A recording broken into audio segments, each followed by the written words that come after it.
Hi everyone, hello, welcome to the very second session in our series for system design for high-level design and low-level design. I am going to be your instructor for the second session. I'll just quickly introduce myself, right? For those of you who are new to the AlgoCamp platform, those who have already been taking classes with us would already know me. For the new people, I would be someone new to them. So I'll just quickly introduce myself and then I'll give you a walkthrough of what exactly we are going to cover. Okay. So my name is Riya Bansal. I currently work as a software engineer at Google. Prior to Google, I have worked for a good amount of time at Microsoft, and before that, I was also with Flipkart for about a few months. Okay, so that's been my overall journey so far. I am a very active educator at AlgoCamp. Prior to AlgoCamp, I have also taught at other platforms like Unacademy, Coding Blog, Scalar Academy, platforms like these as well. And along with Sanket, I am going to be the co-educator for the course for system design that we are going through. Okay. Now, coming to the part of what we are exactly going to cover today. Today, we're planning to cover two topics, and hopefully we'll be able to complete both of them by the end of the session as well.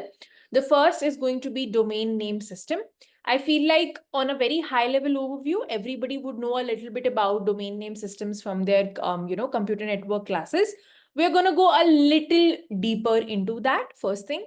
And second thing is we are going to talk about rate limiting. Okay. So I feel like rate limiting also as a topic you would know a little bit about in terms of theory, and just maybe, the term itself is very verbose and self-explanatory. So you would know about that, but we'll go a slightly deeper into both of these concepts today as well. Okay. The class is fairly theoretical, right? In both the topics, I do have prepared some, small code snippets to sort of give you a practical walkthrough also of the things, but you can assume most of the class to be theoretical. That's why I have prepared good set of notes, handwritten notes, like references I've taken from multiple sources of the internet and sort of tried to prepare the best possible notes, which I also used to prefer when I was preparing for interviews, and I sort of added a couple of more things on top of it so that you can really understand what exactly these concepts are. Okay, so we're going to cover both of them. I will be sharing all the notes on the screen. So while I'm actually teaching all these concepts, you should be able to see on the screen what exactly I'm speaking as well. So it's quite easy and we'll have less doubts while we are learning the concepts. Okay, so that is pretty much what the small introduction and the context about the session is. Does anyone has any doubts before we get started? I'll then share my screen. If there are no doubts, you can just quickly write a yes in the chat and we'll just move ahead.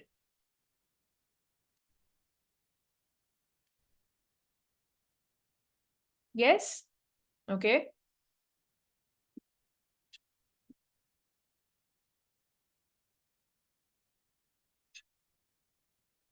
Perfect. So I'll be happy to take any doubts while we are going through the topics as well, but I would prefer to actually complete a particular segment, right? Because sometimes you have a doubt in your mind and it may be that I'm going to answer it in the next section only, right? So please bear with me a little bit, right? I'll answer all your queries, but wait for the topic to complete a little bit and then, ask your doubts. So it's a little easier for others also to have, a very streamlined way of learning. Okay. That is okay. If you do not know about the basics also for DNS and rate limiting, I'll be covering everything from complete scratch. This session does not assume any prerequisite for DNS or rate limiting. Okay. All right, let me share my screen.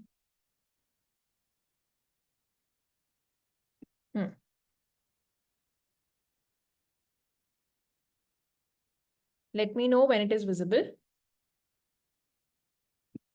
And don't worry, all these notes will be shared post the session when it ends as well, right? So do not worry about that at all.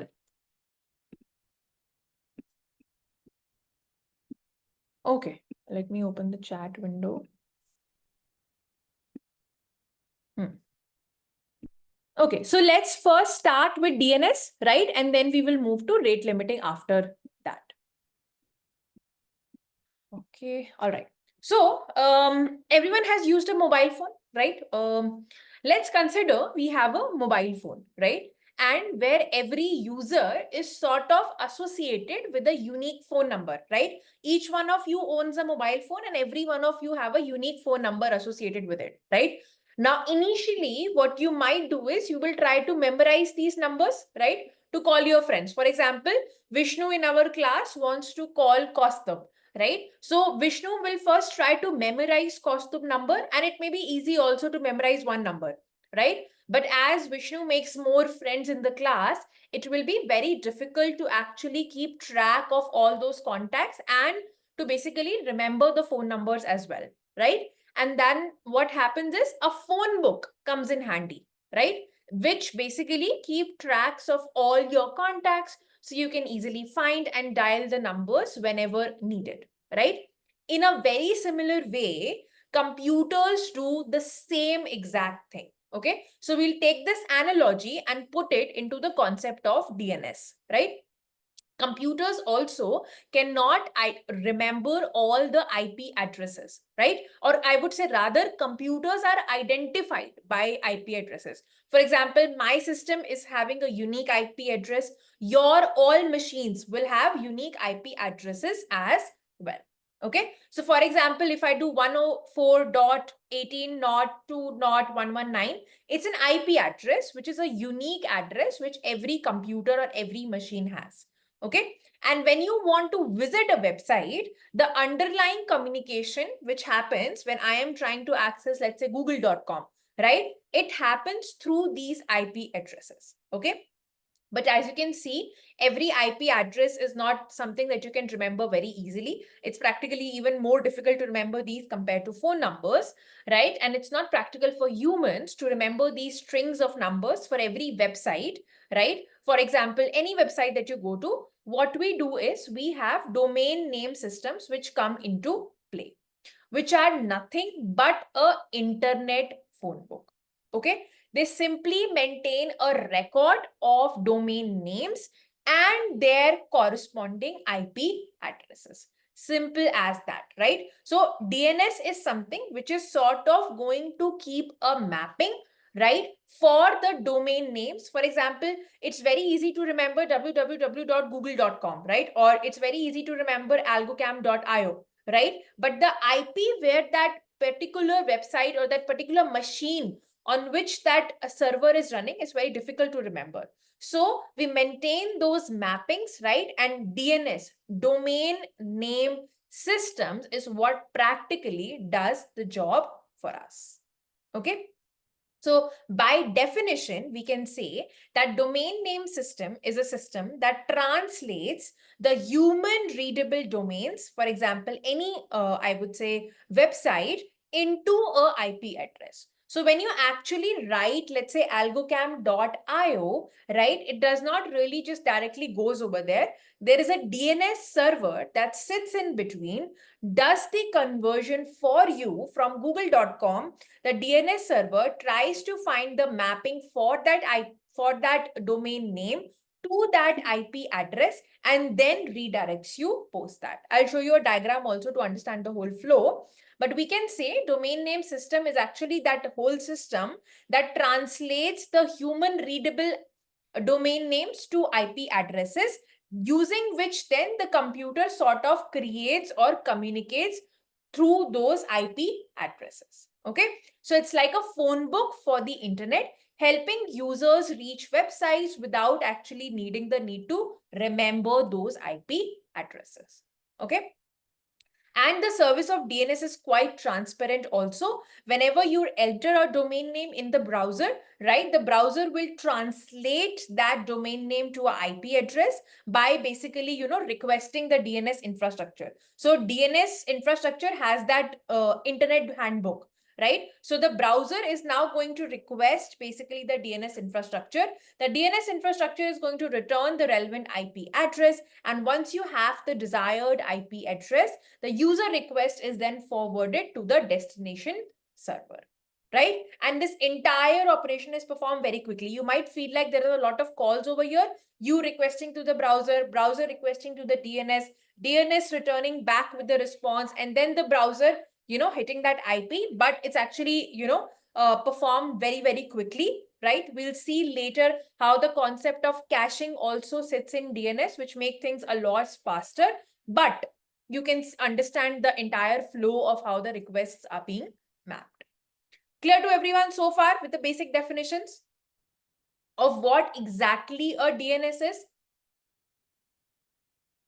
If I'm going fast or slow, right, you can ask relevant doubts. That's okay, right? I'll take up those queries as well. All right. The next is two important things that you really need to know about. Name servers, okay? So you can understand, right? I am not the only one who is hitting the browser, right? Everyone in this class, everyone in the whole world is actually browsing the internet, right? And whoever is browsing the internet and going to relevant websites, they do need DNS, right? Because DNS is the one who's actually has the mapping, right? So DNS is not just one single server, right? We cannot put the load of the whole world on DNS to sort of, find all these mappings. There are a group of servers. It's a whole infrastructure. It's a network of many servers which are working together and taking requests from the whole world and then giving you the relevant mappings. Okay. Now the servers, what they do is they take the user request, they provide the response, simple. And these all servers, which are basically the servers who have the mapping and take up the user requests, are known as name servers. Okay. And as it says in the notes as well, they simply play the role of answering the queries about the domain names and their corresponding IP addresses. Simple as that. And all these servers which come under the DNS infrastructure, which are these group of servers, are called as name servers. Okay. Next important thing that you need to know about is a resource record. Right now, DNS is going to store all your information in a very organized form called as a resource record. Okay. So these are individual entries because I just told you, right, that DNS stores all the mappings. Where are these mapping stores? These mappings are stored in some database only, right, which the DNS server sort of hits and then try to get the information, right? So all this information is, or all these mappings are sitting inside the database. Okay. So the smallest entry into the DNS database, right, which maps the domain name to the IP address is known as resource record. So it's like the smallest form of unit. You've heard about amoeba, right? Amoeba is the smallest form of unit. It has just one cell, similar to that. Okay, like the smallest type of entry that will exist in the DNS DB is going to be called as a resource record. Okay. Resource records are the smallest piece of data that can be requested from the name server. Okay. And different types of resource records exist, each serving a specific purpose. Okay. So the name servers, which are the DNS servers, right, basically request the information from the DNS DB, right? And when they do that, they do it in the form of a resource record.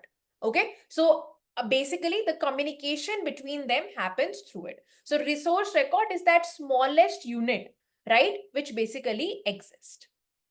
So there are multiple types of them, right, which I've only mentioned a few. There are a lot more to it as well, right? So like it says, these name servers and resource records together allow the whole DNS infrastructure to effectively act as a lookup system. DNS is nothing but a lookup system only, right? You're just trying to look for something and then you're coming back. For example, like a phone directory. A phone directory is just a lookup system, right? You don't really add anything to the phone directory. You never do that, right? You just use it to look for something and then your job is done.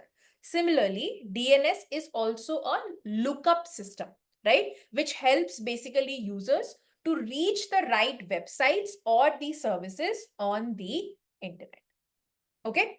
Now here are shown a couple of, I would say, resource records, which are basically requested usually from a name server over here. Okay. For example, if it says a record, so a resource record has three components also, right? Type, which is basically telling us what kind of data that record is going to hold. Now it could be A, 4 times A, and C name, MX. I'll discuss with it, don't worry. The name, which is basically the domain which you are trying to look up for, and jiska IP you basically need, and value is the IP. So name and value are always the same. Okay, name is always the IP which you try to look up, and in the value you always get the IP or any other information which may be linked to that domain name. Okay, it's not always a domain name to IP mapping. You'll see in the next slides also, or in the next set of notes also, that it's not always domain to IP sort of like a mapping. It could go a little complex as well. For example, if you say a record or address record, that is a very simple scenario where your purpose is to just basically map a domain to its IP address. So for example, it's example.com and it will have a IP address. So the name server is basically requesting for a simple address record. Then it's a triple AAAA record, which is a IPv4 address record. Does anyone know the difference between IPv4 and IPv6 addresses? Very simple. It's not even a college thing. You would have probably done it in school also. Anyone knows the difference between IP4 and IPv6 addresses? Waiting for you to answer in the chat. Very simple. Like this is what you learn in school as well.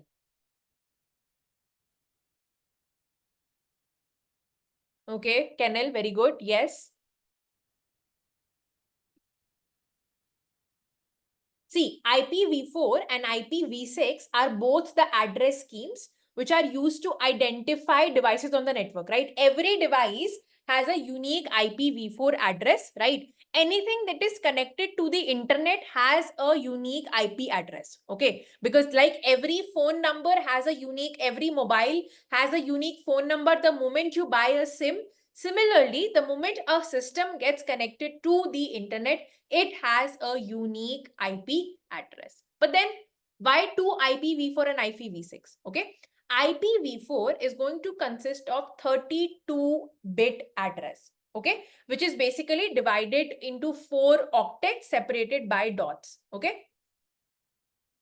So this is a IPv4, okay. So you have basically 4 segments divided by 3 dots over here, okay. And because you can fill 4 values over here, 4 values over here, 4 values over here, and 4 values over here, that will give you about approximately 4.3 billion unique addresses, okay. But with the use of internet growing these days, we have practically, I would say, fulfilled or exhausted all these possible IPs. So we came with IPv6. IPv6 is of 128-bit address bit length, which is written in hexadecimal format, and which provides you a far more, I would say, address space so that you can incorporate more and more number of growing internet people these days. That's the only difference. Okay. That is why this is 32-bit, I would say 32-bit is for IPv4, right? And if you do 32 into 4, that makes 128. That's why it says AAAA, 4 times A for a IPv4 address record. Okay. So this is purposes that it will basically map a domain name to a IPv6 address, something like this. Okay. Another thing is CNAME. Okay. CNAME is basically acting as an alias for another domain name, helping redirect one domain to another. Okay. I'll show you a very good example of how things at AlgoCamp only work. Okay. So at AlgoCamp, we use a LMS, okay, which is another platform on which the classes are actually conducting. Did you see at some places for our AlgoCamp platform, there is like a Learnist sort of like a thing written? You know? Learnist sort of is like the platform written. So Learnist is actually that main IP, or I would say the main domain, which actually is where everything is happening, right? But on Learnist, we have created our own school. That's why we are able to do algocamp.io. But the moment you do that, internally, it references you to Learnist only. So when you do CNAME record, its purpose is to act as an alias for another domain name, helping redirect one domain name to another, right? So practically, when you do algocam.io now, it typically takes you to the Learnist platform only, but we have sort of put our own alias on top of it to really do it. Let me show you like over here also. You will like, just to help you understand CNAME. That's why it's a very good example to understand also. See, over here, do you see this? Like this is our page, which sort of takes you to courses.algocam.io/learn. But actually it's powered by Learnist. Okay. So although you try to come to the Learnist Algocam platform, internally, the CNAME part is sort of doing that redirection for us, right? Acting as an alias for another domain name, right? So example here is that when you do algocam.io, it actually takes you to one of the domains for Learnist. Okay, so that also happens. This kind of information is also stored in DNS. Okay, and I showed you already a practical use case for this as well. Okay, the last one is MX mail record. This is mostly for SMTP servers and for mail exchange record. It basically specifies the mail servers which are responsible for receiving emails for a domain. Okay, there are multiple, I would say, mail servers available. If you know SMTP as like a way, then it has basically that you do example.com, you could do like mail.example.com. For example, if it's like algocam.io, it could also sort of lead you to blog.algocam.io if we have like blogs also available on it. It's not an example of MX mail change record, but I'm just trying to show you that this is the kind of redirection that also works. Okay. How many of you are clear with this much so far? And then I will basically take up any doubts. First, how many of you are clear with what we have done so far? Like understood each and everything about whatever we have done for DNS. Clear?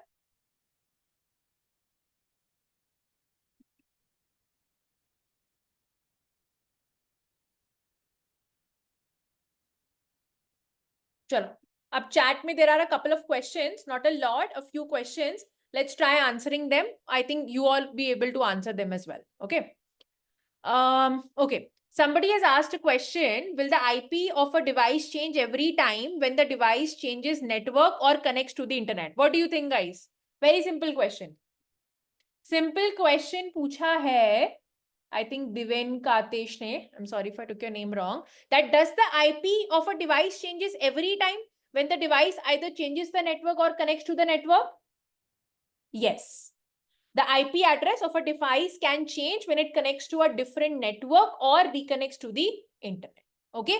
Because most devices are assigned a dynamic IP address. There are some users or there are some business use cases that uses static IPs, meaning that their IP address will not change regardless of how often it's connect or disconnect. But on a general case, it's dynamic only. But there are some businesses, usually businesses or users who can make it static as well. Okay. All right. What are the questions? Can you please repeat CNAME? Why do we actually need it? Sumit, did you hear the example of what I showed over here about how when you do courses.algocam.io/learn or even just algocam.io, it's actually powered by Learnist. Okay. So what happens on the Algocam platform is that we are actually using a platform Learnist, which is a LMS, learning management system, right? Which provides us all the tools to run our school. And it is running on an IP, right? But we want to make the experience personalized, right? That's why we have algocam.io, which makes it easier for people to recognize our school, our university, right? And that is where we have sort of done this CNAME record wala thing example steps in, where it acts as an alias for another domain name. So when you actually do algocam.io, the mapping is somehow stored like this in the DNS DB, right? where when you do algocamp.io, it actually takes you to our Learnist domain over here. Clear, Sumit?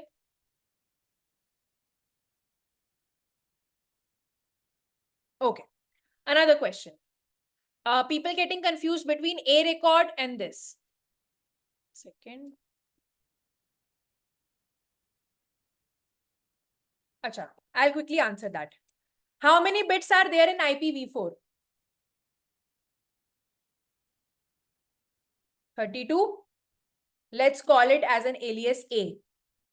How many bits are in IPv4? IPv6, sorry. 128.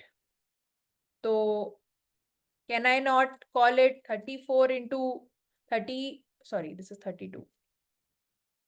32 into 4. Is it not A?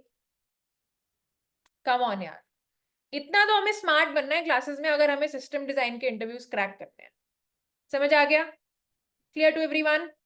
We need to be smarter than this. वहां पे ए record बोल रहे हैं because IPv4 में 32 bits होती हैं. 4 times ए कर रहे हैं क्योंकि 32 into 4 होता है और हमें IPv6 को एड्रेस करना है. Clear to everyone?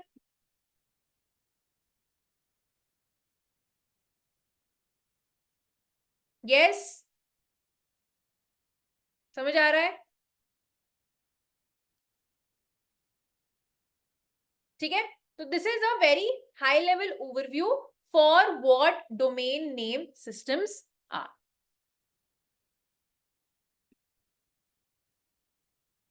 Right? And this is like the very basics of what is. Now, Shubham has asked a question. How does the DNS give unique IP addresses? First of all, DNS doesn't give unique IP addresses. Okay, Shubham, it's just a mapping that is stored. DNS does not do the job of allocation of IP addresses. Okay, DHCP does that. Correct, right? Now, the idea is DNS works. So when we have DNS, it assigns unique IP addresses and it is, I would say, managed when registering a new domain. It's like a domain registration. So when you register a domain name through a DNS provider or any registrar like GoDaddy or Google Domains, you're not actually assigning a IP address. Okay. Instead, you are just simply reserving a domain name for your own use. Okay. And each domain name is unique and registrars sort of coordinate with the central organization to ensure that no two people can register the same domain. ठीक है. तो जब भी आप GoDaddy या फिर Google के कोई भी डोमेन्स यूज करते हो और या फिर किसी भी एक प्रोवाइडर से एक जब डोमेन नेम लेते हो ना तो आपको IP नहीं मिलता है. It's just sort of a way where these platforms coordinate with the central organization to ensure that no two people can register the same domain. Okay. After your domain is actually registered, the process of linking it to an IP address starts when you set up your web hosting server or web hosting, or you set up your server, right? Now your web host, right? Wherever you are hosting your server. Now it could be AWS, it could be DigitalOcean. They assign an IP address to the server where your website is hosted. Now this could be a static dynamic address or it could be a dynamic IP address. Okay. Now you then update the DNS settings at your registrar, whoever gave you the domain, to point to that domain name to the correct IP address using CNAME. ठीक है. बाद में जाके आप A record से जब आपको आप होस्टिंग कर चुके हो और होस्टिंग करने के बाद आपको एक IP मिल गया है, फिर आप अपने डोमेन रजिस्ट्रार के पास वापस जाते हो and you tell them that basically ये मेरा मैपिंग कर दो, map this for me and redirection will happen. Okay. I see a couple of more questions also. Don't worry, in the next set of slides, they will all get answered. Okay. अभी थोड़ा आगे बढ़ते हैं. We took a couple of doubts and we don't want to slow down the whole class. We'll take the rest of the doubts after 10-15 minutes more after completing some more topic. Is that okay?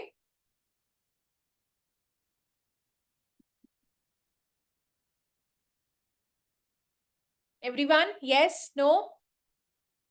Let's complete some more topics and then we'll just move ahead. Okay. Next, we'll talk about DNS hierarchy. Okay. Now, DNS hierarchy is basically consisting of 4 parts over here. Okay. You start at the very root, then you have TLD, top level domain, then you have domain names, and then you have host names. Okay. A fully qualified domain name will basically have all 4 of these things. So let's go into them one by one. Number 1 is the root level name server. Name server are the servers in the DNS infrastructure, right? One of them is sort of, you can call it as the root level name server. These servers are actually the one which get request from the local server or which get request from the user. So whenever a user request is actually coming, right, that actually comes first to the root level name servers. And it is sitting at the very top of the hierarchy, right? It is represented by a dot. It's like the main directory of the DNS system, right? And when you type a domain name, right, the DNS lookup starts over here. Okay.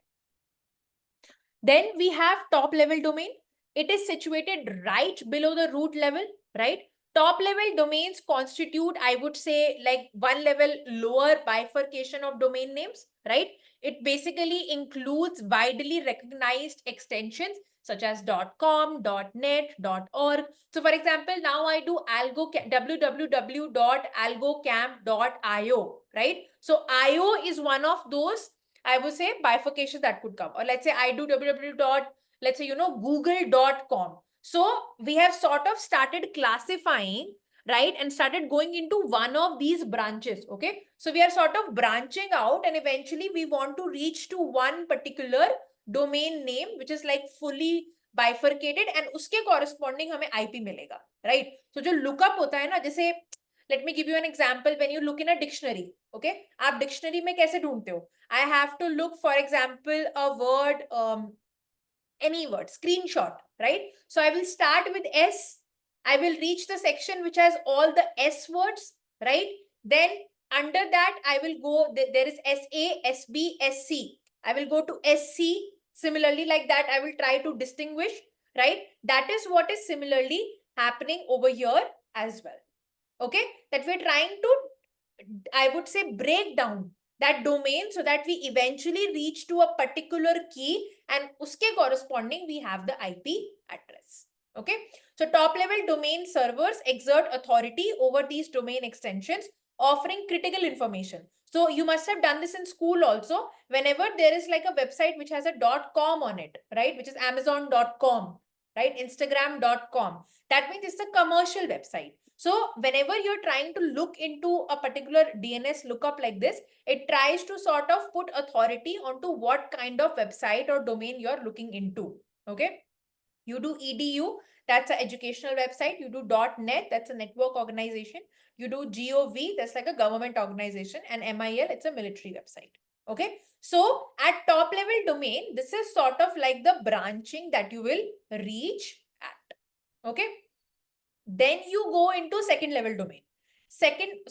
Not second level domain. Yes, second level domain, or you just call it domain also. Directly beneath the top level domain, you have the second level domains now, which are actually the domains which you register when you make a new website. For example, for our website, it's AlgoCamp. That's the domain name for us. Okay, so that sits beneath the top level domain. These domains are specific to organizations which you register and you buy these domain names. Okay, and these are sort of like the primary identifiers also within web addresses. Post that, you do subdomain. Right now, within the structure of second level domain only, the DNS hierarchy further extends to subdomains. Okay, these subdomains allow for additional organizational structure of a website, which sort of enhance your flexibility into designing the content, right? For example, I told you, I do the algocamp.io. That is fine, right? But let's say I want to have all the articles associated for AlgoCamp platform. So I could do, right, blog.algocamp.io, something like this, right? So that will serve as a subdomain for my domain. So AlgoCamp is like the domain. Uske andar I could have blog.algocamp.io, right? Uske andar I could have test.algocamp.io. So that will give me better organizational structure for my management. Okay. That is what basically the concept is. Clear to everyone, the DNS hierarchy?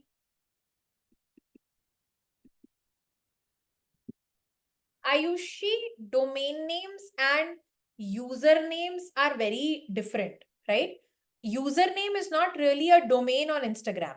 Whenever you go to Instagram, even with your domain name, it's not domain name, your username, it's always instagram.com/ your username Ayushi, right? But if you want to do www.ayushi.com, then you will have to register a domain, right?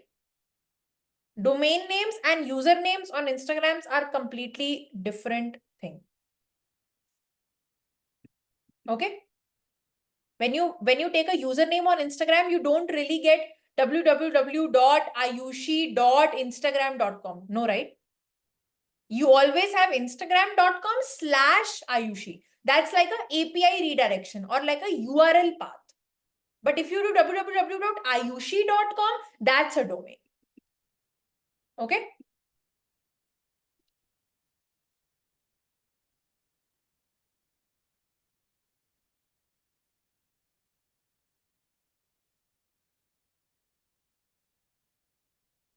If you will not buy a domain name, why do we need to buy a domain name is what we discussed, right, Ayushi? The main purpose of domain names. You can have your website. My AlgoCamp website is running on a particular machine, but that machine is having an IP address, something like 128.this.this.this, correct? Now, that is not something I can tell users, right? If I want to, let's say, promote my courses, I can't ask people to go to 128.this.this.this, correct? I need to have something easier to use. I need to have something more catchy, simple for users to understand. That is why you need to buy domain names, because these domain names are sort of blocked by these domain registrars. And in order to be able to have a domain name associated for an IP, you need to pay a fees on platforms like GoDaddy and something. The easier the domain name, the higher the cost of the platform, the higher the cost of the domain name is. Otherwise, it's not easier for people to get redirected to IP addresses for your websites.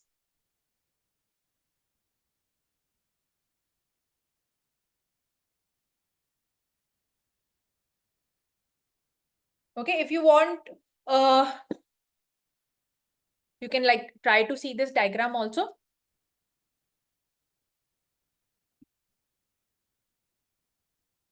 Let's see.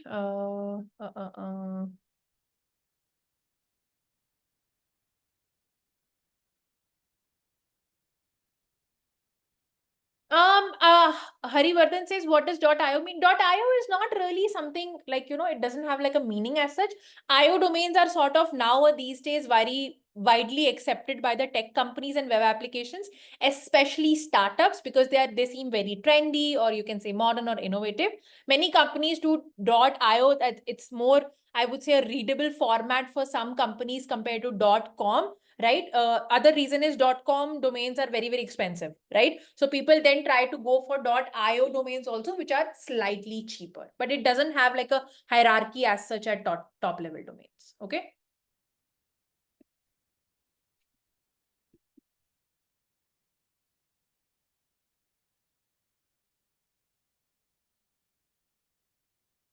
Okay. Prakhar says blog.example.com. Okay, let's take Prakhar's doubt. Blog.example.com, and he says mail.example.com. Okay. For this kind of URL, do we need to have the domain example and then only we can find the addresses? See, to have URLs like blog.example.com and mail.example.com, you need to first have a primary domain. You need to own the first primary domain, which is example.com. Okay. You can create blog.example.com and mail.example.com, but for that, you should be owning first example.com, which is the primary subdomain. Primary domain over here. Okay, only under that, then you can create subdomain. A subdomain is a part of the larger domain and is typically used just for better organization of the services on your website. Okay. So blog.example.com might be used for blogs, or mail.example.com could be used for email services. But you first register your own mail domain, example.com, to create subdomains under it.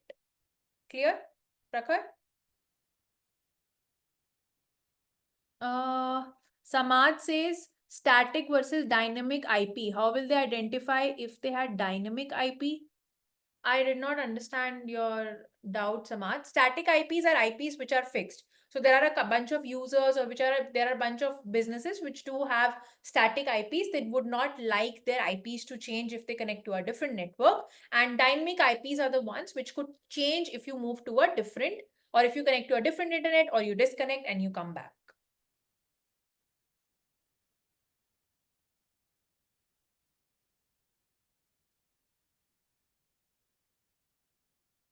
If you take a SIM, if you let go of the SIM, if you buy a new SIM, will you get the same phone number?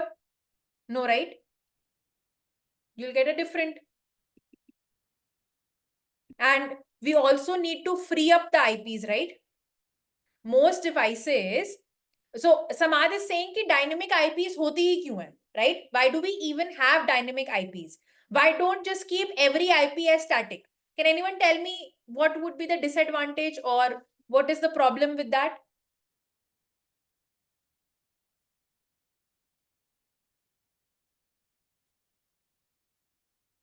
See, you know what an internet server provider is?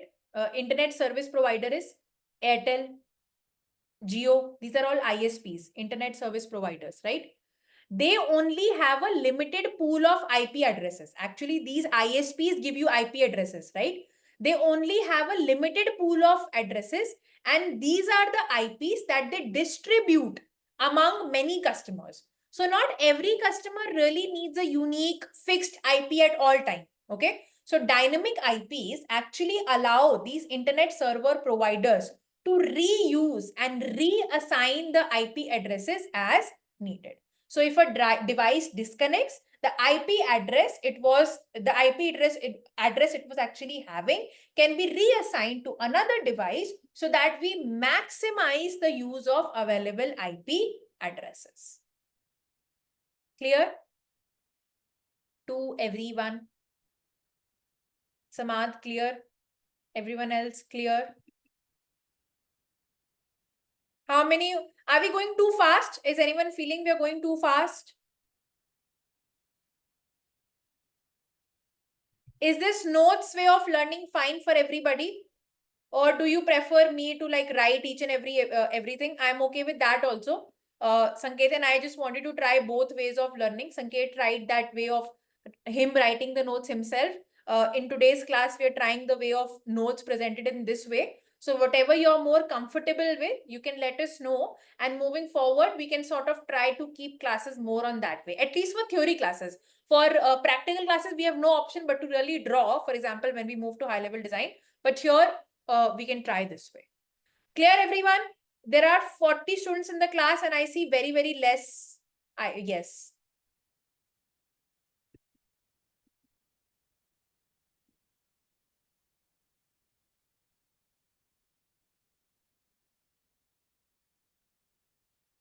Prakhar says, when we buy the machine from AWS, it shows both IPv4 and IP6 addresses. Why do we have two IP for the same server? So when you buy a machine or a server from AWS, it can show both IPv4 and IPv6 for the same server.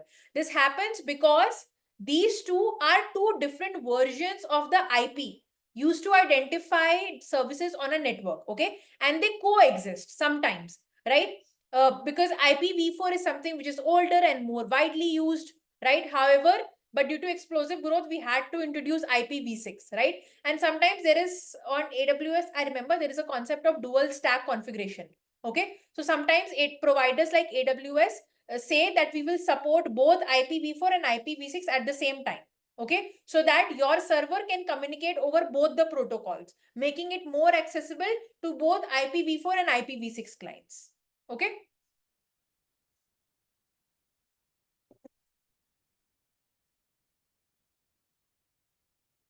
Ujjwal, we will see that, but in the practical sessions, right? When we will actually start implementing a system and we'll see it. Okay.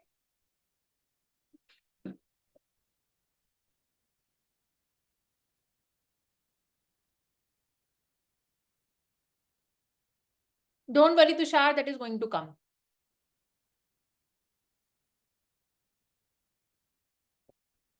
All right. Okay. Next, another thing that I wanted to talk about, which will, I think, Tushar, answer your doubt also, about two things which are very important when the query resolution is happening. Okay. The first is going to be the iterative way, and the other is going to be the recursive way. Okay. So whenever the query resolution happens at the DNS level, okay, how the query is being resolved, it happens in two ways. Okay. Either it can happen the iterative way, or it could happen the recursive way.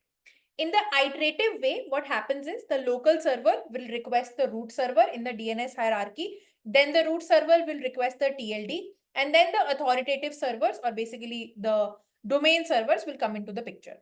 In recursive way, the user request sort of moves a little differently. Let's take an example. First, let's talk about iterative query resolution. So in iterative query resolution, I am the client, I am the computer, or I am my computer, ask the DNS server for some information. Okay.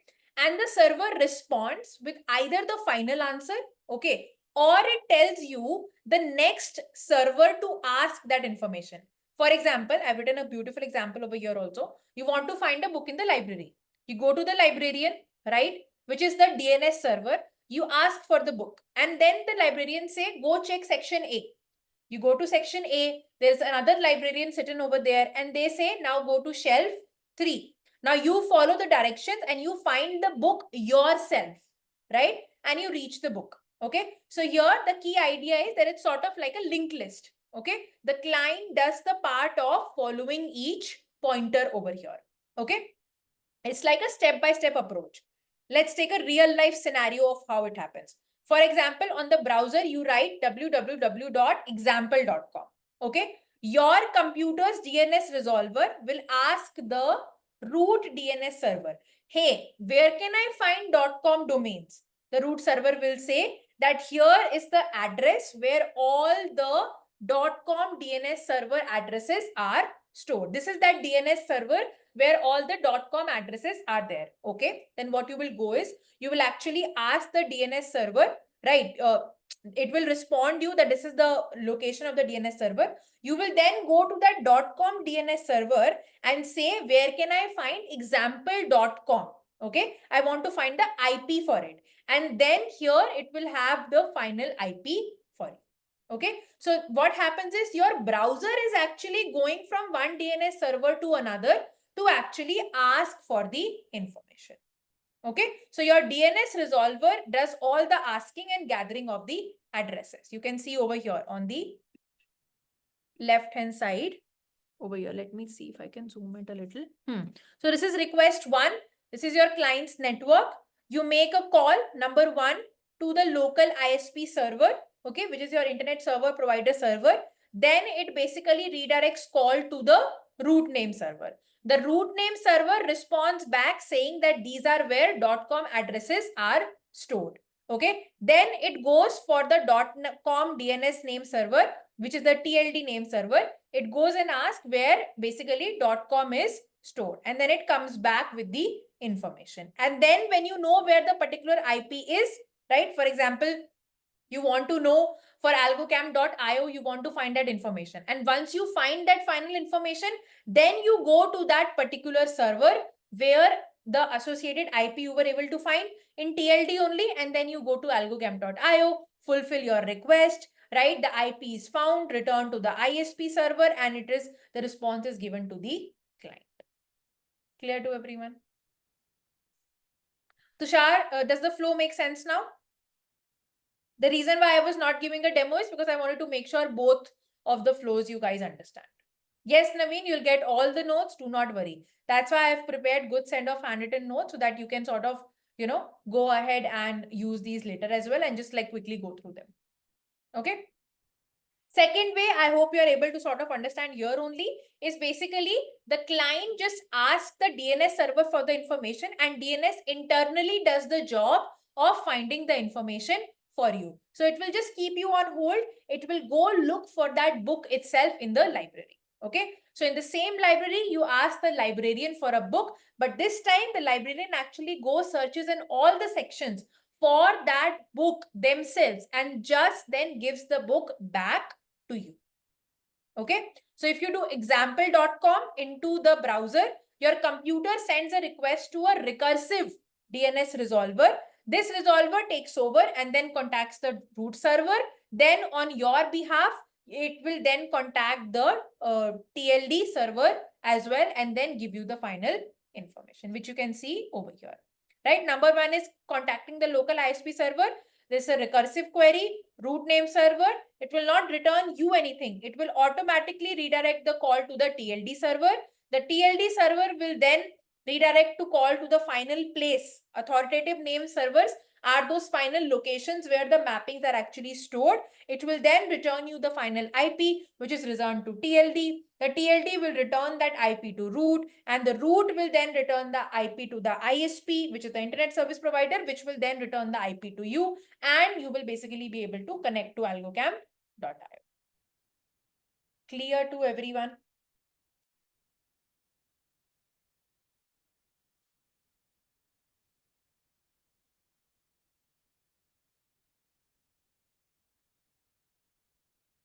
But you can just look at the flow once, and if you have any questions, you can ask. These are two diagrams, good diagrams.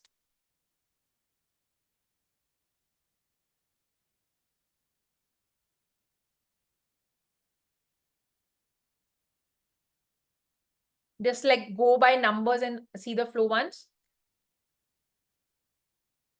Naveen, TLD servers are basically just to sort of, you can say that TLD servers just sort of help you break down your IP and just lets you reach closer to .com or net and sort of does that bifurcation for you, right? So help you go further.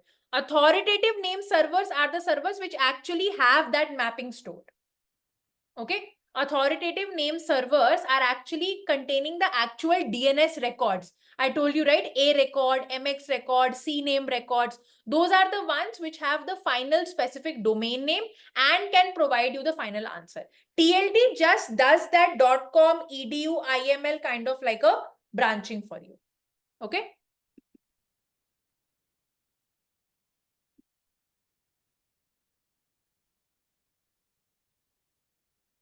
So this is what the difference is.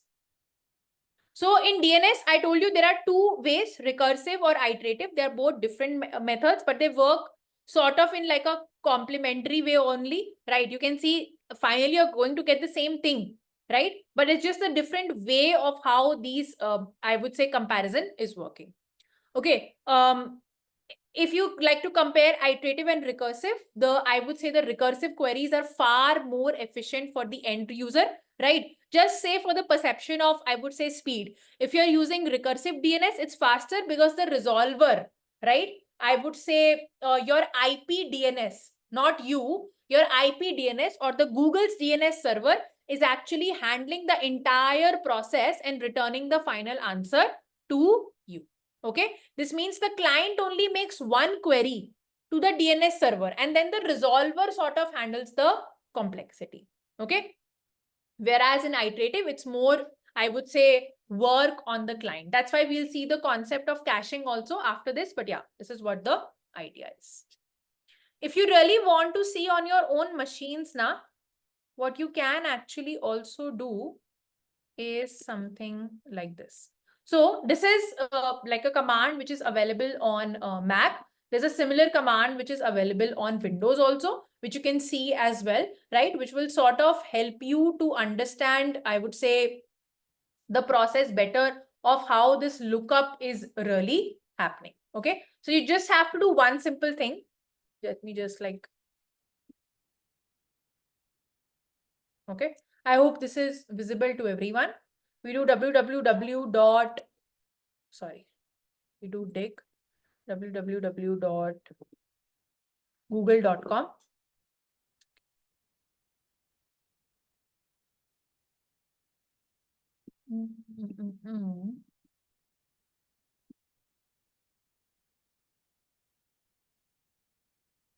Oh, second. Why is it not working for me?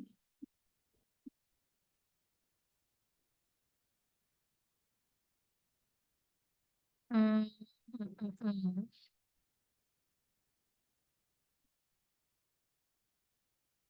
It says take this is this unknown command. Are you able to see my screen? Mm-mm.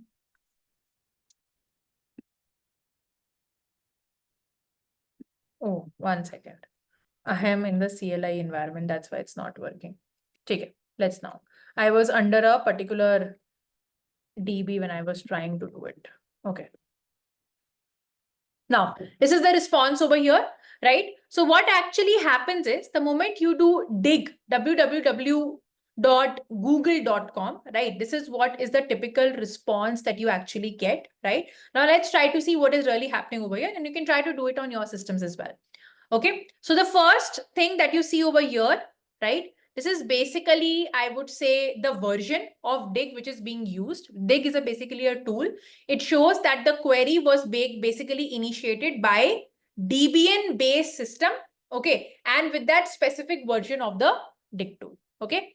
Then you have global options over here. This line sort of indicates that, that the command options that you used over here include .cmd over here.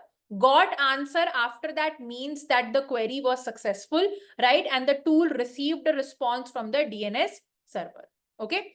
Then you have something called a OP code over here, which is sort of is going to have query, which indicates that which type of DNS operation was performed. Here it was a standard query. So that is why in opcode you got query. Okay. If it says status no error, that means that the DNS query completed without errors, right? Other possible values could be NX domain, and I think sometimes you get server fail also, saying that it was a server failure. Then you have ID. Okay, ID is basically over here the unique ID for this DNS transaction. Okay. Then you have multiple flags over here, which you can read about, not that relevant, right? Then you have query one. Query one means that there was one question in the query. Answer one means there was one response included or one answer record available in the response. Okay, something like this. Then we have the question section. In the question section, which basically says that the exact question that was sent to the DNS server. Okay. Here you also have in means the internet class over here, indicating that it's an internet resource over here. Then you have the answer section. In the answer section, this is basically, I would say, the response that you got, right? The domain which was actually queried, that is google.com, right? 29 here, if you will see something like 143. 143 is like time to live, okay? Which indicates that this record will be cached for 229 these many seconds. I'll explain it to you later, the concept of caching also. Don't worry, but this is basically the caching concept that has been introduced. Okay. And then you basically have the IP over which is associated with google.com. Okay. Later you have query time, which means how much time it actually took to get the query response, right? And then the server. Okay, the server that actually responded, that DNS server जिसने ये response दिया, okay, the server which actually responded with the response is basically this address made over here. Clear to everyone? You can do this in local and you will see a exact, I would say, bifurcation and how the IPs are returned for everything. Yes, no. Make sense, does not make sense. Yes, it is 53 is the port number. Here.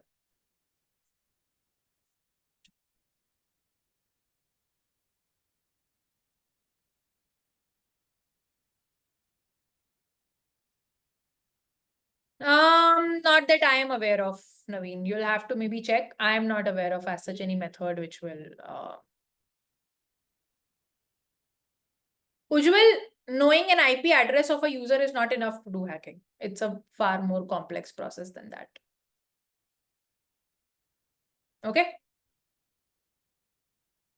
Like if somebody knows my local IP, that is not the only way to actually do it.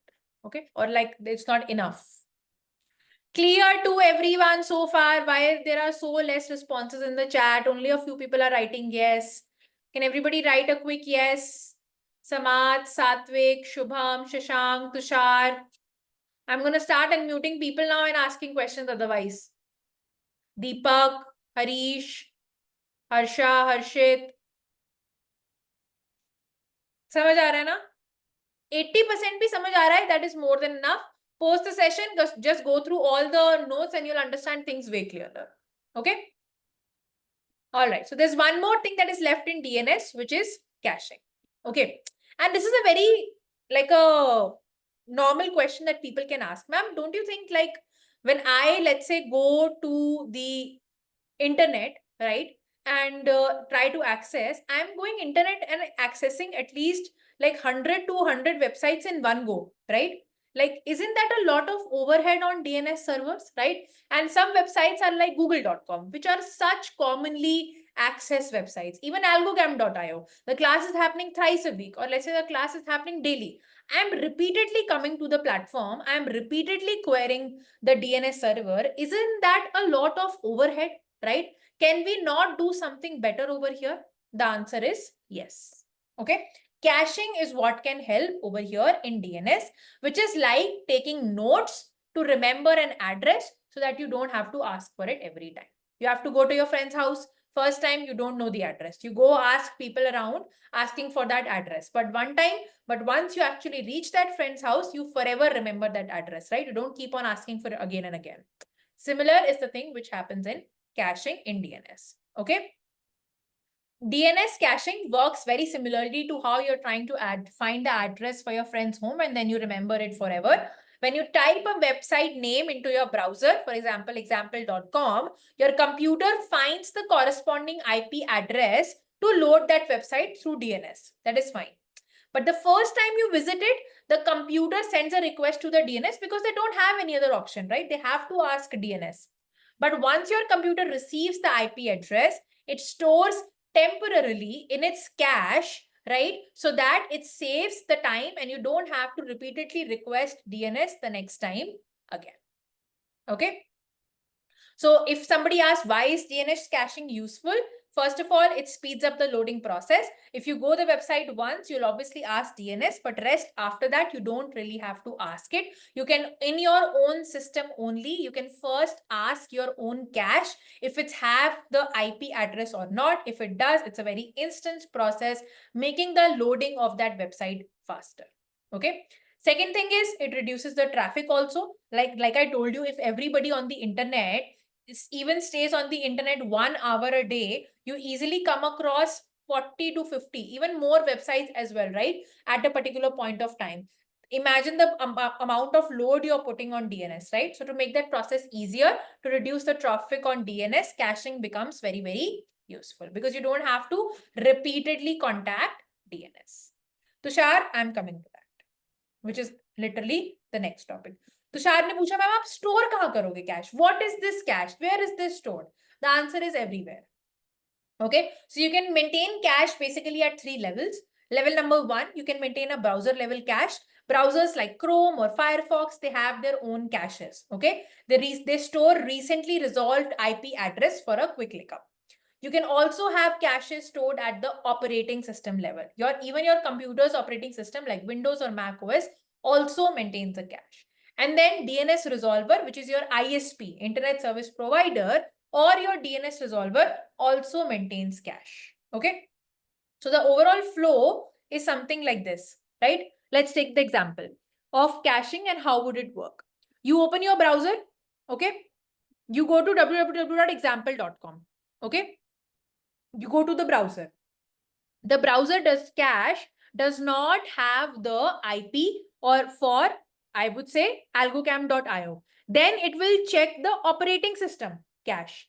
The operating system cache also does not have the IP address of stored for, I would say, algocam.io. Then it will try to request the DNS resolver or your ISP resolver. It will try to ask them Do you have the IP for algocam.io? They will say no. Okay. So the local DNS resolver also does not have it. Your internet service provider also does not have it. Then you don't have any option, but you have to go to DNS infrastructure only.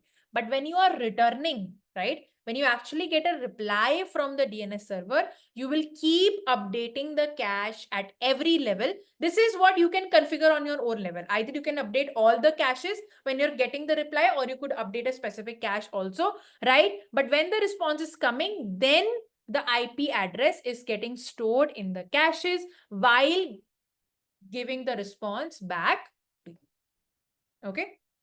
So DNS caching is basically like saving an address for future use to avoid repeatedly asking for it. It makes the browsing faster and it reduces the unnecessary requests to DNS servers as well. Clear to everyone?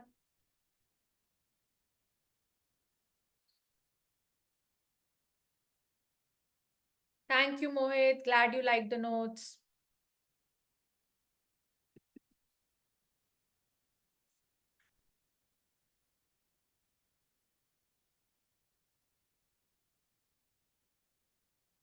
One good question, Sumit says, ma'am, how long will the cache store it?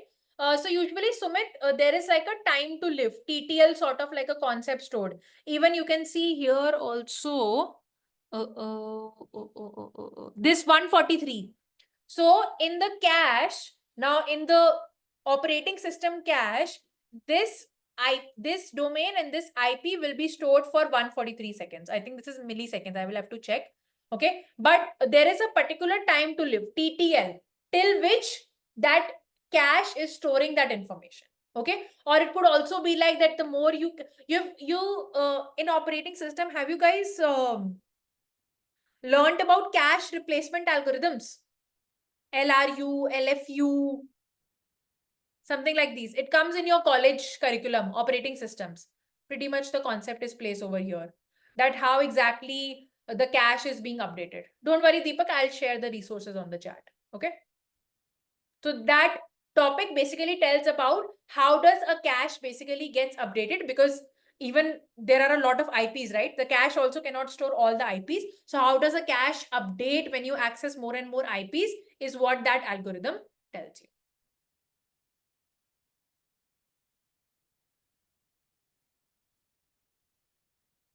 Okay, so basically that is what the concept is.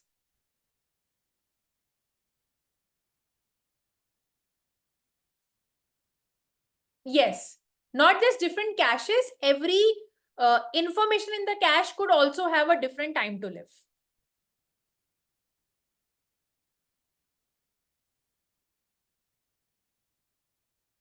Saurabh says, not Saurabh, Tushar says, मैंने एक IP बनाया. What if a IP is cached in our system, but somehow that IP gets changed for that domain? It is a problem.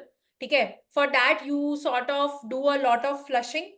Okay. So there is, I think, multiple commands, ipconfig/flush DNS. Okay. So you sort of, what you do is you flush the DNS cache of your system for forcing it to perform a lookup again.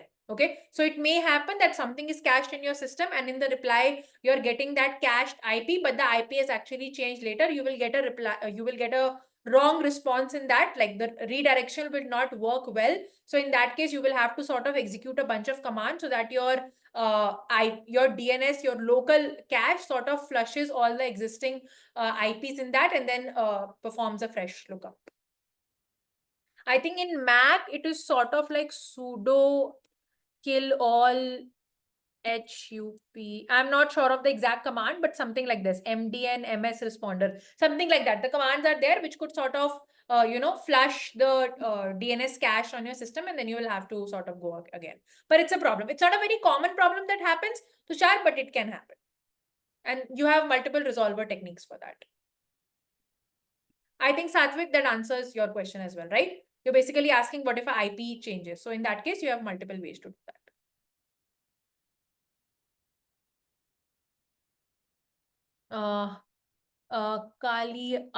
Ashish Kalia says, was asking kind of similar, their possibility that IP would have changed, so cached IP won't head volatile again. I think that answers your query, Ashish question as well, right? So usually the DNS resolver, you're asking, kya DNS resolver will be able to detect that the cached IP address is no longer valid or it has been changed or not? The answer is no. The DNS resolver automatically does not know, or it does not automatically query to check if the IP is still active or not, or is it still, in TTL period or not, or if it has been changed, it will continue to keep using that only. You can buy domain name Samarth from multiple domain registrars like GoDaddy.com, something like this. Okay.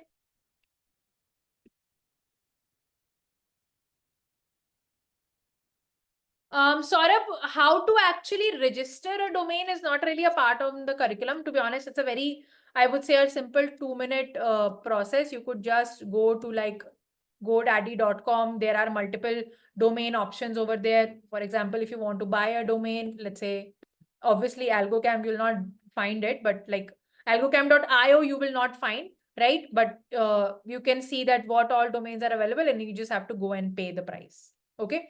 And to register it, you first need to have an IP address associated with it, which we will see when we will do the AWS hosting sessions. Okay.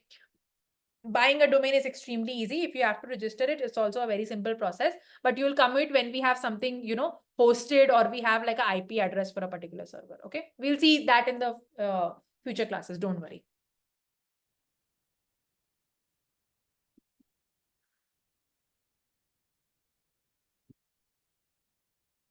Clear to everyone? Can we move forward?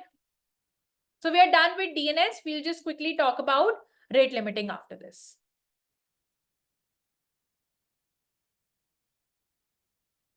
Samaj says, what is a local DNS resolver? It is basically something of like a server, or I would say a software component that resolves the domain names into IP addresses on behalf of the client. Okay. So a local DNS server could be your IS, internet service provider. It could be a browser, anything. Like it's a generic name for all DNS resolvers. Guys, yes, no, we move forward.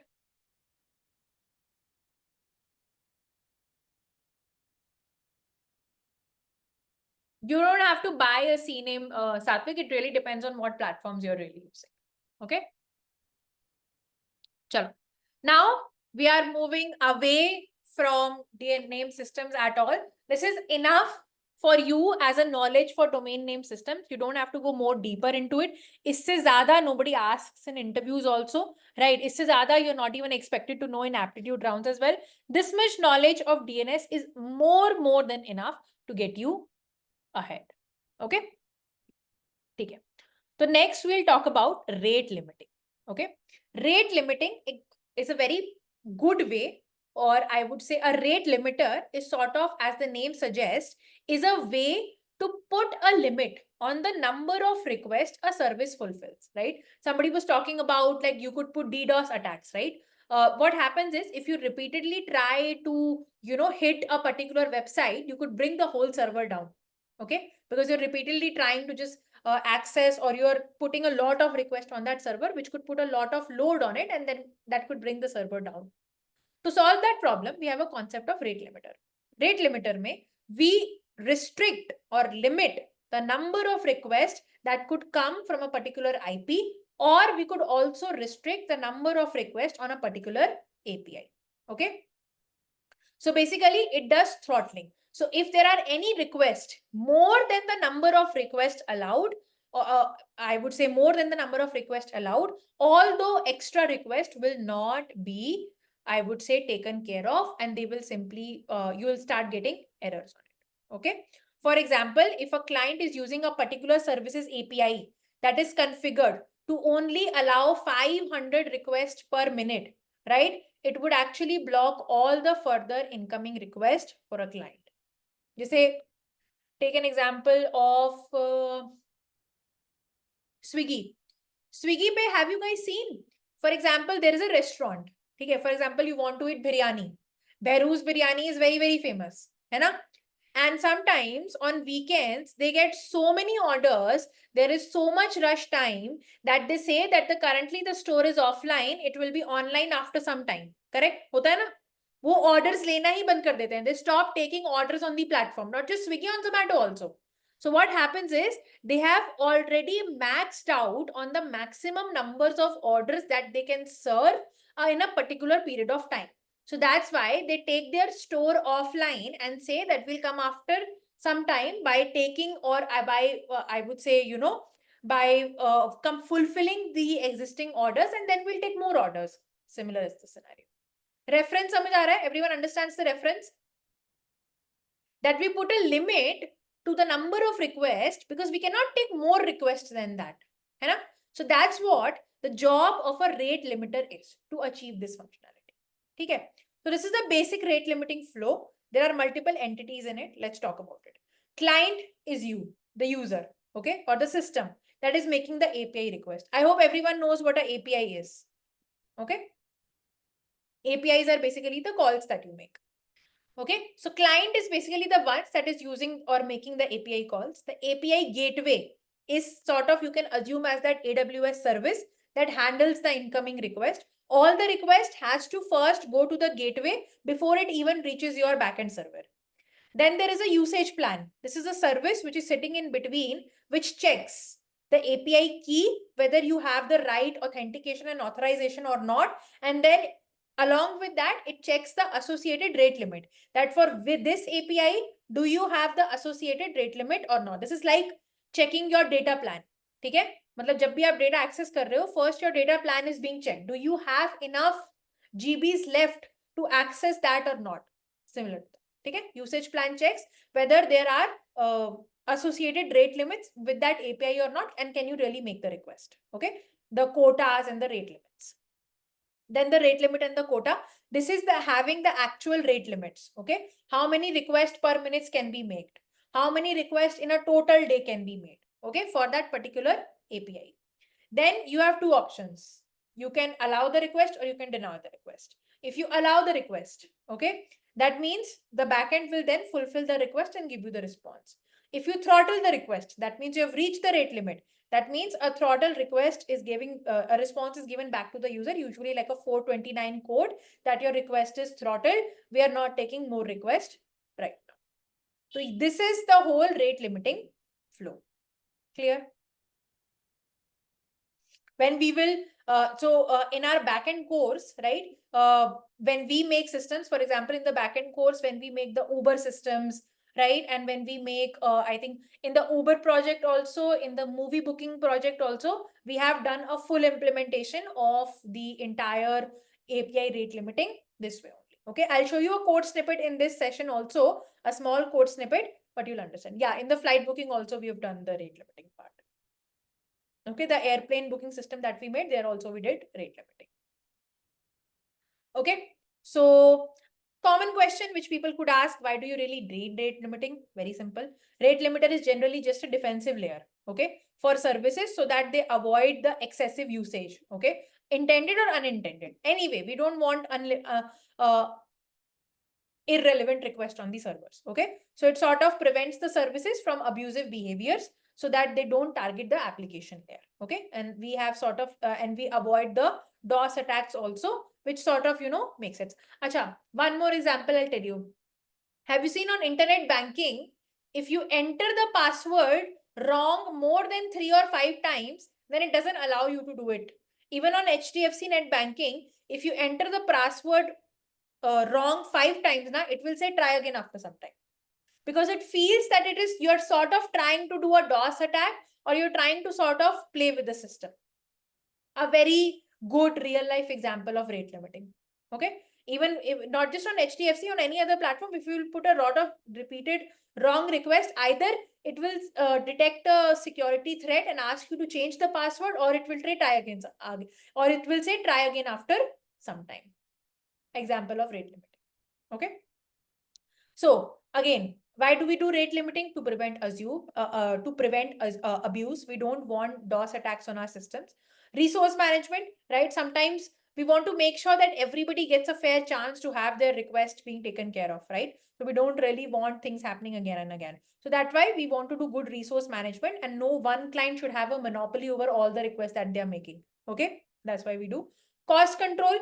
if your system is taking a lot of requests, it's introducing burden on your servers also, and your AWS, I would say, costing is also going very high. Okay, sometimes the systems are very new in the overall architecture, the application is new, they don't have so much budget to pay so many, I would say, server costs, so that's why they do rate limiting also. Ensure fairness. Like I said, this is sort of like a corollary of the second point only, that we don't want one person only hitting all the requests. We want to ensure fairness, right? So we also put restrictions on the users, that a particular IP can also not make so many requests. That is also one way we are able to do it. And sometimes compliance also we do it. Sometimes we have legal and contractual obligations also, so that we don't have too much of data being given out. Clear to everyone? If this is clear, then we will talk about specifically about API rate limiting.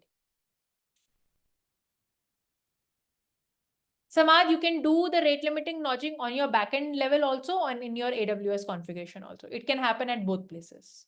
Okay. I will show you an example at the backend level. In the AWS level, we'll do when we will go to AWS classes. Okay.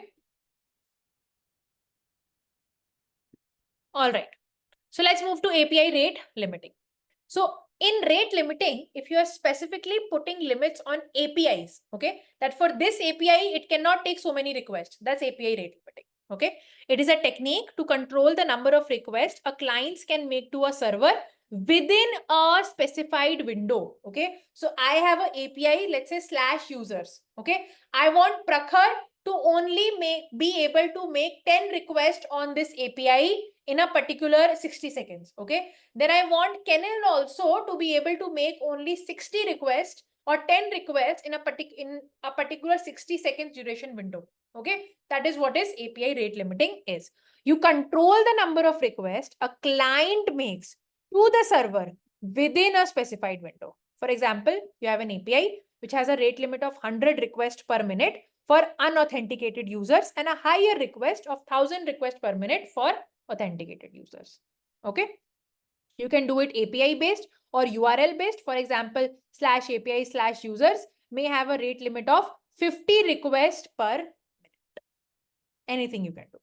Okay. So API rate limiting is a technique used to control the number of requests that the client can make to a API within a specific. इसकी भी बहुत सारी strategies होती हैं. There are multiple strategies to it. Strategy number 1, fixed window. If I want to do a fixed window rate limiting, meaning that I want to count the number of requests in a particular fixed window. For example, if you want to set a limit of 100 requests per hour, okay? तो उससे क्या होगा? Every hour that counter will reset, and every hour a person will be able to make fresh number of 100 requests. But in an hour, they cannot make more than 100 requests. That is a fixed window rate limiting strategy. The pros of it is it's very simple to implement and understand. The con is it could be a potential burstiness issue at window boundaries, right? It could be happen that if you have only 100 requests in an hour, at the start of the window you have all your requests, and then the rest of the server is sitting empty. And then when the next hour starts, you have again 100 requests coming in 1 minute, and then the rest 59 minutes are just empty. Okay. So that is what one of the problems with this is. Second is leaky bucket. Leaky bucket means that we will allow more requests than which is actually configured, but the rest of the request will sort of go into a queue. So let's see. This strategy is analogous to water leaking from a bucket at a steady rate. When a request is coming in, it's like adding a drop to the bucket. If the bucket overflows, the request is denied. This means that the requests are processed at a consistent rate and the excess requests are dropped.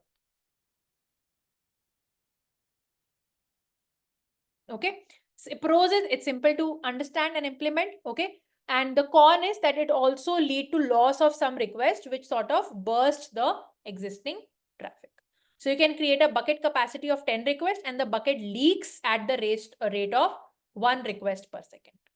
So if you get more requests than that, it will start leaking. So if you have 10 requests, that is fine. But then let's say you get 20 more requests. So 1 request per second will be dropped. Leaky bucket. Token bucket. Token bucket is also a very common used algorithm. Every bucket has a fixed number of tokens. every bucket. So in a bucket, I have 200 tokens. Every request that is coming, it will get a token, and its request will be basically taken care of. So I have 200 tokens. Samad is coming to me with the request. I will give him a token. He will basically, I will say, stand in the queue. Then Kenil is coming. Kenil will get a token. He will stand in the queue. Sumit is coming. He will get a token. He will stand in the queue. Okay. So if the no more tokens are left, the request is denied. Okay.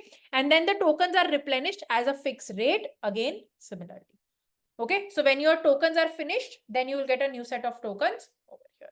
So they are replenished at a fixed rate. So you could say that after every 500 tokens in 6 hours, when they are done, next 6 hours, the tokens will be replenished.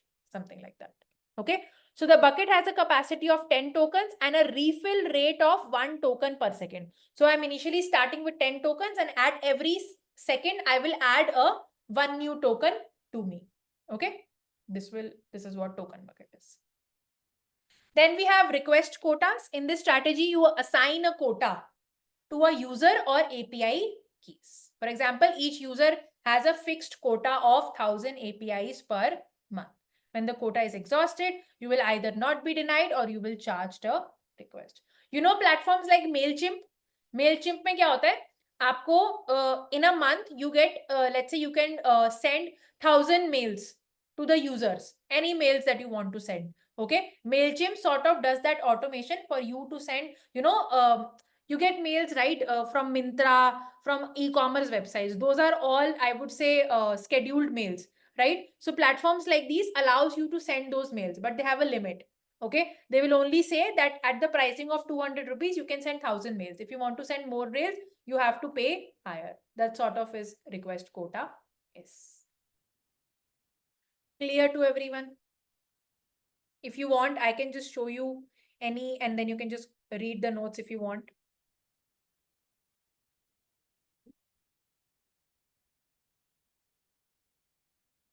Samad, have you ever gone to see a movie in a theater? So if a theater has 100 seats, if the 100 seats get filled, does the rest of the user get to see the movie? No, because the 100 seats got filled. So the rest of the people can only come in the next show. That is what leaky bucket is. The bucket has a capacity of 10 requests. Any request that comes after that has to be denied. Or rather, it would leak at 1 request per second. Simple.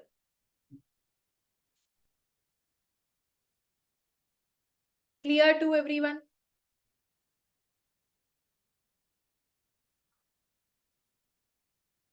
Yes, no.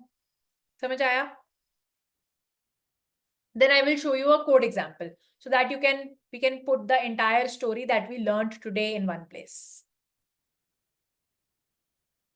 Perfect. So chalo. A code example pe chalte hain. I have written this in Python, but it does not matter what language I have written it in. The most important concept is to understand what is really happening. Okay. So chalo. This is a code written in Python. This is script.py. Listen to me very carefully. I don't have notes for this. I'm going to show you the code. So focus on what I'm saying. This code is what I've written in Python. I've used the Flask framework over here to write the code. And the database is what I'm using as Redis. Redis is going to act as a cache for us, or not really as a cache. DNS is a place which is like a DB, which is storing all the information for us about rate limiting. Okay. All right. So before even any request comes on this app, right? Before any request actually comes on this app, I have configured sort of rate limit in such a way, right? Over here.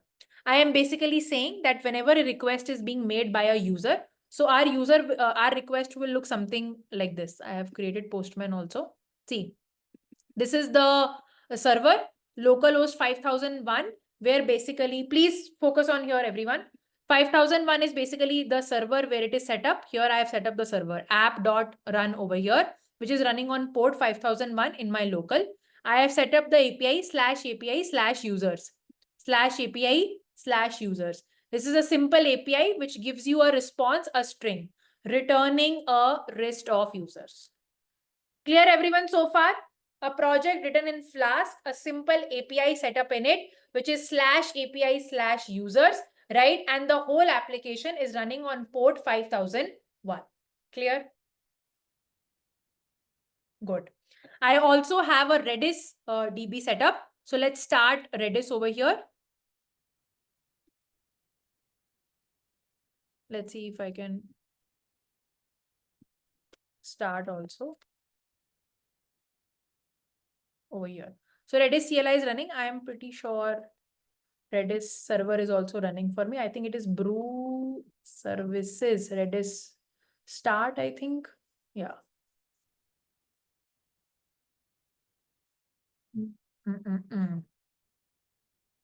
I think it's running only. That's why it's giving me this command. Okay, but otherwise, if you want to really start, it says brew services, and then you can basically write start Redis. 1 second. Let's say if I go exit in it, you can do brew services start Redis. It says Redis is already started, like I told you. Okay. All right. Let's come back to the code. So the API is set up. Okay. It is going to return a list of users, but I don't want people to just randomly start hitting the API. Okay. So in every request, there is like a user ID, which the person has to send. For example, I am user 1. I will base. This is a simple example. In real world, it does not really happen like this user 1 something. Okay. But just for example purpose, assume that every person who hits this API has to send the user ID with them. Okay. So what I will do is I will get the user ID. Okay. From that particular headers whenever the API call is made. Okay. And what I will do is I will make a key. Okay. So for my case, whenever I will hit the API, for me, the key will be rate limits underscore user 1. Why user 1? Because for me, the user ID was user 1. This is my key. So everyone knows, right? Redis stores your information in the form of key value, like a hash map. Okay. Redis is a database or sort of like a cache, which stores your information in the form of like a hash map, key value. Okay. So this is the key. Okay. Now what will happen is over here, what I will do is the moment I have the key, I will basically go to my Redis DB and I will get the count of this. Will basically keep a count of how many times the user basically has hit the request. So it would be something like this in the Redis DB. For example, if I'm hitting for the first time, this is the key and the value, let's say, is something like 1. Saying that this user 1 has sort of hit this API once. Okay. So here I am going to first get the, I will check first that this user key actually exists. That means the user is not hitting this request for the first time, right? And then I will get the current count. Okay. If the current count is none, that means they're coming to the platform only, or they're hitting this API only for the very first time. So if the current count was none, that means the key does not exist. And this is the first request that they're ever making to this API. So in the Redis, I will set the key, I will set 1, and then I will set X60, which is sort of like the expiration, right? That means this is sort of like that approach in which I am sort of resetting the user request after 60 seconds. So in a particular 60 seconds, the user can only make fixed number of requests, but after 60 seconds, their counter will reset. Okay. So this will expire in 60 seconds. So now if the key exists, I will get the count, how many requests the user has already made, right? And if that count is higher than the rate limit, for my case, I have set 4 requests per minute. So the idea is user 1 is allowed to make only 4 requests in 60 seconds. Then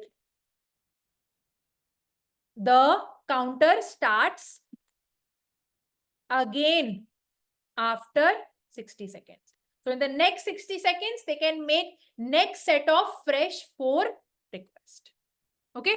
So it says if the current count is actually greater than the rate limit, we will simply give a error to the user saying that the rate limit is exceeded and the status code will be 429. Otherwise, if they have not exceeded it, I will just increment the count right over here. Okay, and I will make sure that the time to live is still 60 seconds. So I want to make sure that this value 60 does not get updated. Simple as that. So now what you do view, you do terminal, you start your server, you do Python script.py, which is the file of the name. Now your server is starting. Go hit this request. Returning list of users works absolutely fine. See, this is the request which is coming. It's 200. Let's hit it again. Works absolutely fine. See, the counter value I am printing over here as well. Print count 1. Print count 2. Print count 3. Now, so you can see 4 requests were basically hit. So the 5th request basically got 429. Clear how rate limiting can be implemented? This is a basic example of a project. You can do the similar thing in an Express project also. You can do a similar thing in a Spring Boot project also. I just showed this because Python is sort of easier to show as an example over here, but I hope you all get the idea. So this is a typical system design problem also to sort of understand how a rate limiting system design would work. On a very smaller level, although we will have a separate class to design a rate limiter altogether, but on a basic level, I hope you understand if you have to implement a rate limiter of your own, how would you do it? There will be a DB, which will have sort of like a key value and like a expiration. So it will basically make sure that the user requests are sort of limited on a particular, there is a count that is getting updated, and whenever it goes above a particular value, you get a particular error saying that you cannot make more requests. Clear to everyone? Raja says, what is the use of redis.expire? Redis.expire is basically a command that is used to implement a set a timeout on a key. Okay. So after 60 seconds, basically, which is TTL over here, Redis will automatically delete this key. Okay. Because after 60 seconds, we want the user to be able to make 4 requests. Shubham, rate limiting is a concept which is not just implemented on the backend layer. It can be implemented at any layer. Okay, I have just shown you one simpler example of it, right? You can either do it at, it really depends on your project. For example, like I told you the example of net banking. In the net banking, yes, you're right. It is implemented at the auth layer only. Okay. I have just shown you a very like a layman, in very layman's term, how would you implement rate limit? It can go way more complex than this, and it can also depend on your use case. My idea is just to show you that how the throttling of these requests are working on a backend code level layer.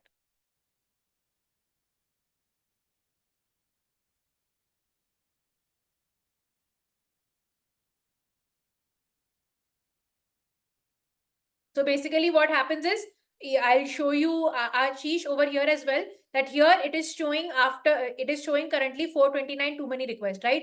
But after 1 minute, if I will try to hit this API again, it will again work. Why? Because I have sort of got 4 new set of fresh requests after, I would say 60 seconds. Okay. Why? Because this entry only got deleted after 60 seconds from the Redis. Clear, Ashish?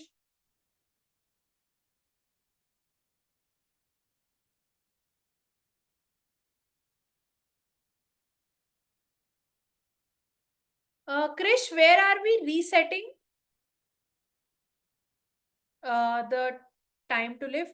We are not doing anywhere.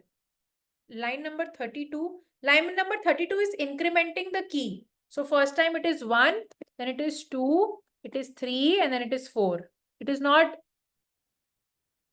this command is not resetting. This command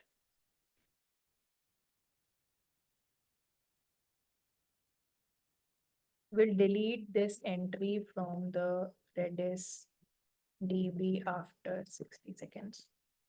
So basically after 60 seconds, this entry only will be deleted from the DB. This is what redis.expire command's done. Okay. So now we can try hitting it and you can see it works fine. Okay, Krish. This command is used to delete that entry for this particular key from the DB after 60 seconds from when it was created. Harivardhan, this is the command. Okay. So redis.expire is a command which basically keeps track of whenever a entry gets created in the particular DB. And after 60 seconds, because I have set an expiration of 60 seconds, it will get automatically deleted after 60 seconds. Okay. You buy subscription for Netflix. After 30 days, the subscription for Netflix gets over, right? Or you have to renew it again. Here, assume that the renew option is not available. It's a normal delete query, Harivardhan. Have you worked on Redis? There are simple Redis add delete commands. It's working in a general flow. Like it's not like something that is happening. It's just simply deleting. There's a redis.delete command in the DB which deletes an entry from the DB. It's a simple delete query which is happening. Like there's not like a flow or an architecture to it. Okay.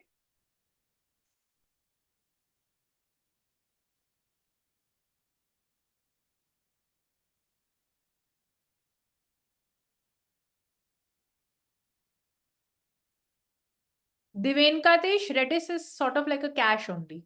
Okay. And we usually store rate limiters in our DB only, not usually in a cache. We will have a separate session on designing rate limiters where we'll go more deeper into how exactly an entire architecture for rate limiter will also work. That is also there in the curriculum. Don't worry. Clear to everyone? Any other questions? This is what we typically plan to cover in today's session. Right? Harivardhan, you passed the key na? Here, redis.expire, you pass the key yourself, telling which key to be deleted. Okay?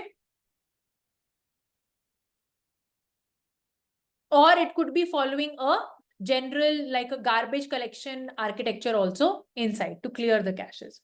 Don't worry, there is going to be a separate session on rate limiter where everything like that will be covered also.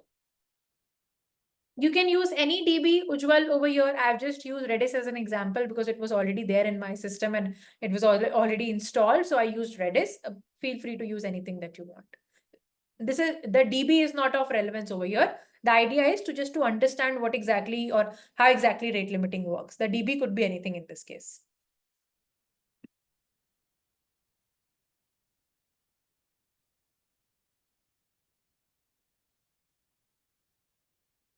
That is what is happening, Saurabh. For the first 50 seconds, right? You only get four requests. The fifth request will happen in the next 60 seconds only. So this will only allow 4 requests, and then the fifth request will happen after 60 seconds.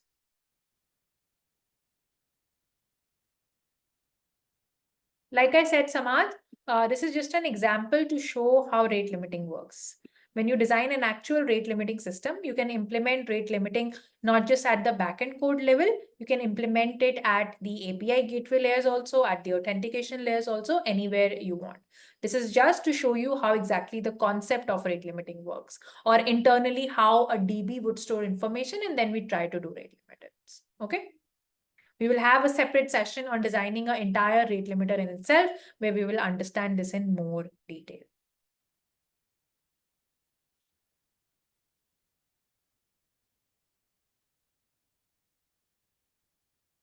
Okay, everyone understood?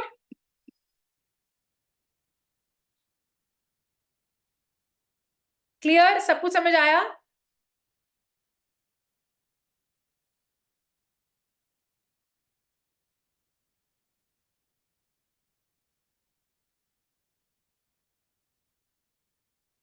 Like the session, understood everything?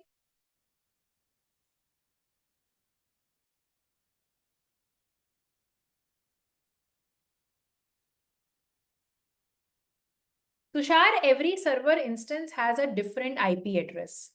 4 server instances having same IP address is not optimal, neither it is common in large scale application. Every server instance has a different IP address. Okay, and then the load balancer takes the call of what redirection to do to which IP address, okay, based on how much load is going on each and every server.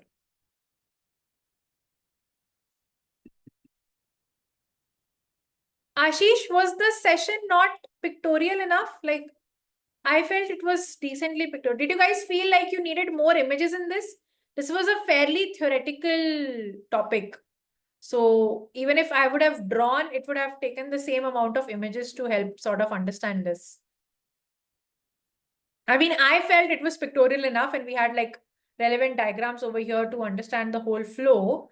Like you feel this because I'm not writing over here. If I would have write, you would have not sort of said the same thing. But in terms of diagram representation, it's pretty much going to be the same only, like anywhere.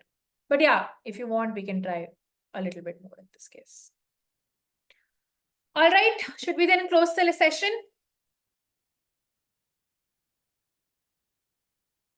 Please remember there is no session this Saturday, right? Instead, we'll be rolling out a lot of theoretical concepts, which are sort of like a prerequisite for this course also, but we are providing it to you anyways, so that you can go through it and people can revise it in their own time. Okay. In the announcement section also, I've already mentioned what all basically the topics will be that will be revised or released this week. So feel free to, I would say, go through them. I think I mentioned that we will have a lot of recorded content coming on API designing, how to make a good design for APIs. We will release a good number of lectures on REST as well. We will release a good number of lectures on GraphQL also. So if you want, you can start learning GraphQL. It's not really mandatory for beginners, but it's a good to know because industry is asking for GraphQL these days. And we'll have a couple of videos released on RPC as well. Shashank, you do not need a lot of Java and Python proficiency. If you're able to understand this set of Python code, that is more than enough. No, Shubham, like I mentioned on the announcement section, API designing, REST, GraphQL, RPCs, these are sort of, I would say, holding hand lectures for the whole course. So they will be provided as recordings. Okay.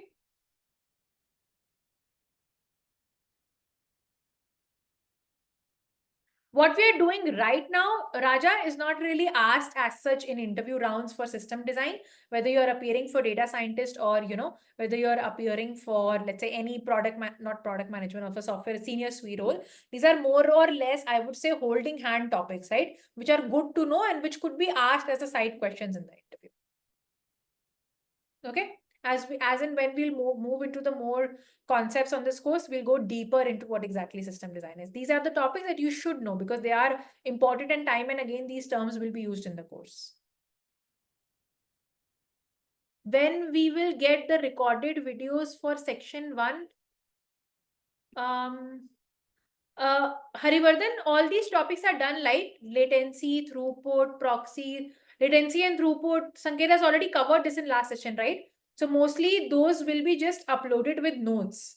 The topic has already been covered by Sanket in the live session. So they're not going to be uploaded as recordings separately.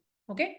Those will be just uploaded as articles on that particular, I would say, section. But the videos and the topic has already been covered by Sanket in the live session.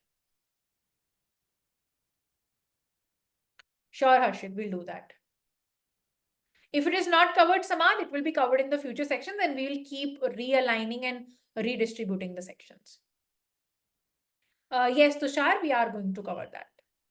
I'm not sure about shared nothing architecture, but event-driven architecture, we are definitely going to do. Okay. All right, then let's close the session for today. I think we're pretty much done. We did cover a lot of ground and what we pretty much wanted to cover for today's session, we were able to cover as well, right? So please make sure you come in for the next set of sessions as well. The next set of live class will happen on next Sunday. So you do have a lot of time to sort of go through the recordings for the last 2 classes and a lot of more content that we will upload as well. So keep going through it, right? And if there's any assignment or anything, we'll upload on Discord. Okay. All right then. Bye bye, guys. Good night.